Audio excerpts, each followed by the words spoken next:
राजनीति कभी किसी की सगी नहीं हुई और बिहार इसके लिए बदनाम है। बिहार में और देश की राजनीति की तुलना की जाए तो बिहार की घटनाक्रम राजनीति की कुछ ज़्यादा ही होती है। कल रात मैंने आपको एक खबर सुनाई थी, जिस खबर को देखने और सुनने के बाद आप सभी लोगों ने कहा कि क्या सच में बिहार में ऐसा ही होता है। तो जी हाँ, बिहार में ऐसे ही हो रहा है।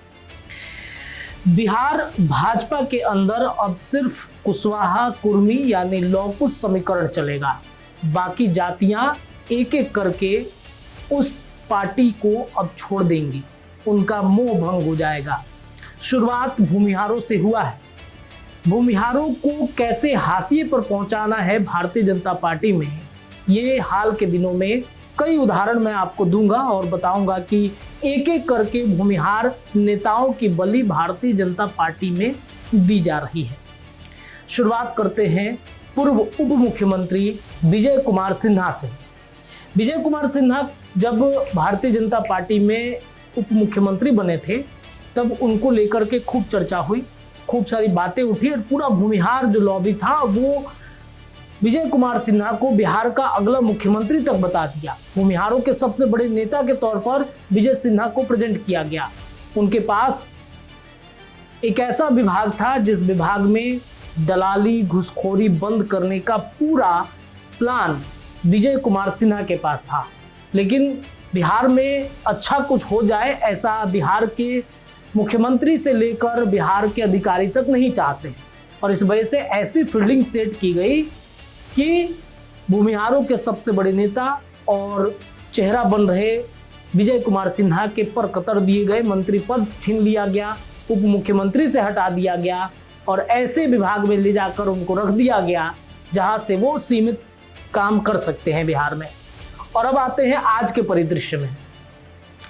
देवेश कुमार सिंह जो भाजपा के एमएलसी थे 2021 से, उनका इस्तीफा ले लिया गया है और इस्तीफे की वजह जानते हैं, सिर्फ इतना है कि उपेंद्र कुशवाहा के बेटे दीपक प्रकाश को अब एमएलसी पद सौंपना है। उनके मंत्रिमंडल पर खतरा ना आ जाए, उनकी कुर्सी पर खतरा ना आ जाए, इस वजह से एक भूमिहार नेता का बलि जो है वो चढ़ा दिया गया भारतीय जनता पार्टी में। उनकी कुर्सी की बलि जो है वो चढ़ा दी गई।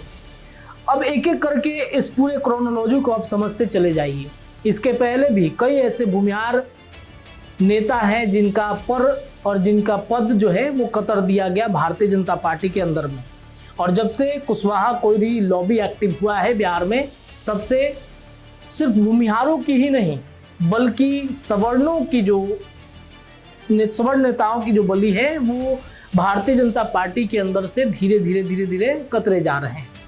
कई सीनियर लीडर की अगर बातचीत करें, वो ब्राह्मणों में चलते हैं। ब्राह्मण में सबसे बड़े नेता के तौर पर अश्विनी चौबे को देखा जा रहा था। उनको तो ना तो टिकट दिया गया, ना भारतीय जनता पार्टी के अंदर सीनियर लीडर के तौर पर उनसे कोई सीपा सलाहकार मतलब सलाह लिया जाता है, ना उनको किसी कार्यक्रम में रखा जाता है। अगर सीनियर लीडर के तौर पर अश्विनी चौबे को बैठाया जाता है तो सबसे अंतिम पंक्ति में बैठाया जाता है जहां पर कैमरे की नजर ना जाए। उनका पर कतर दिया गया, देवेश सिंह का पर कतरा जा रहा है। इसके अलावा कई ऐसे विधायक हैं जिनका साल 2030 आते आते आप देखेंगे कि उनका पर कतर दिया गया है। यानी कि अब सवर्णों को भाजपा में नहीं रखना है। भाजपा मतलब लौकुश समीकरण, जो लौकुश समीकरण पहले जनता दल यूनाइटेड के पास था, नीतीश कुमार के पास में था, उस लौकुश समीकरण में सेंधमारी भारतीय जनता पार्टी कर रही है। बताइए कि अगर सुप्रीम कोर्ट ने टिप्पणी नहीं की होती तो एक भूमिहार नेता की, एक भूमिहार एमएलसी की पद जो है वो नहीं जाती। पिछले 6 महीने से बिहार सरकार सोई हुई थी। जैसे ही सुप्रीम कोर्ट ने फटकार लगाया कि भाई पिछले 6 महीने से एक बिहार में ऐसा मंत्री है जो ना किसी पद पर है, ना उसे किसी पद पर बैठाया गया है, ना वो एमएलसी बन रहा है, ना वो विधायक चुनाव लड़ रहा है, तो किस हैसियत से, किस नियम कानून के तहत? हालांकि नियम तो है, एक प्रावधान के अनुसार कोई भी व्यक्ति बिहार में मंत्री पद पर रह सकता है बिना किसी विधायक बने, एमएलसी बने, लेकिन सिर्फ कार्यकाल 6 महीने का होगा। और दीपक प्रकाश 6 महीने से ज़्यादा उनका कार्यकाल पार कर चुका था। सुप्रीम कोर्ट ने फटकार लगाई और देखिए बिहार भाजपा की नींद तब खुलती है जब कोई उनको पिंच करता है, कोई उनको, हम लोग के आम बोलचाल में कहा जाता है कि चुकुटी काटिएगा तब उनकी नींद खुलेगी। और भाजपा के साथ वैसा ही हुआ। भाजपा को जब सुप्रीम कोर्ट ने फटकार लगाई तब आनंद फानंद में वैसे भूमिहार नेता को हटाया गया एमएलसी पद से, जिनका कार्यकाल अभी लगभग 1 साल बचा हुआ है, और अचानक से उनके पद से उनको हटा दिया गया। ये सिर्फ ये कहने की बात हो गई कि अरे पुराने नेता हो चुके थे, बुजुर्ग हो चुके थे, लेकिन क्या आपको वही मिले? क्या इसके पहले जो खाली हुई एमएलसी की सीट है उस पर दीपक प्रकाश को नहीं बैठाया जा सकता था? क्या उस पर दीपक प्रकाश नहीं जा सकते थे, एमएलसी नहीं बन सकते थे? आखिर भूमिहार नेता हैं क्यों? इसके अलावा आप देखिए मंगल पांडे को देख लीजिए, ब्राह्मण के नेता थे, एक अच्छी खासी उनकी पहचान है ब्राह्मणों में। अचानक से मंगल पांडे को स्वास्थ्य विभाग से हटा दिया गया।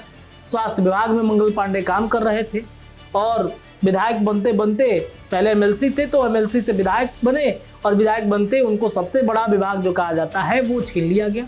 और आज देखिए मंगल पांडे बिहार में उनकी क्या सक्रियता है। पहले हर जगह दिख जाते थे लेकिन आज कहीं नहीं दिखते हैं। सिर्फ जो है अखबार के किसी छोटे से कोने में, मीडिया के छोटे से किसी बाइट में नजर आ जाएंगे मंगल पांडे।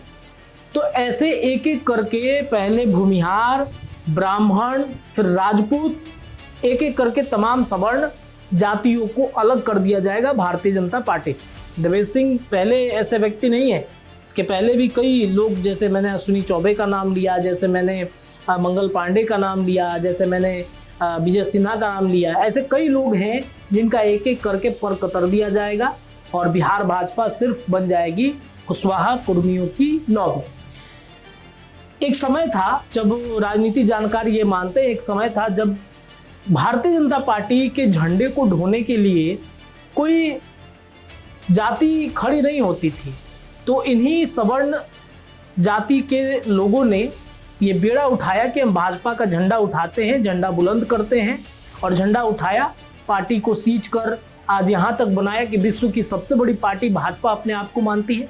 लेकिन वहीं अब जिन लोगों ने झंडा उठाकर पार्टी को बुलंद किया, विश्व की सबसे बड़ी पार्टी बनाई, उसी सवर्णों को हाशिए पर पहुंचाने का पूरा प्लान भाजपा और खासतौर पे बिहार भाजपा तय कर रही है।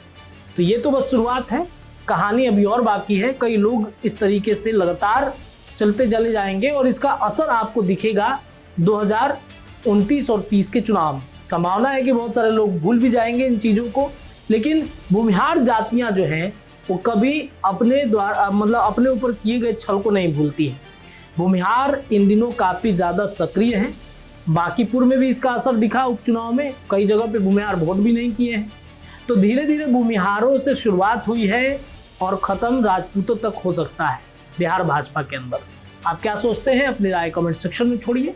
अपडेट लगातार जारी है, खबरें हम आपको देते रहेंगे। बहुत बहुत धन्यवाद। वीडियो पसंद आए तो इसे लाइक और ज्यादा से ज्यादा शेयर करें। हमारे चैनल को सब्सक्राइब करना न भूलें ताकि आपको हर जरूरी खबर सबसे पहले मिल सके। अगर आप किसी खास विषय या मुद्दे पर वीडियो देखना चाहते हैं तो कमेंट करके जरूर बताएं। आपकी राय हमारे लिए बेहद अहम है।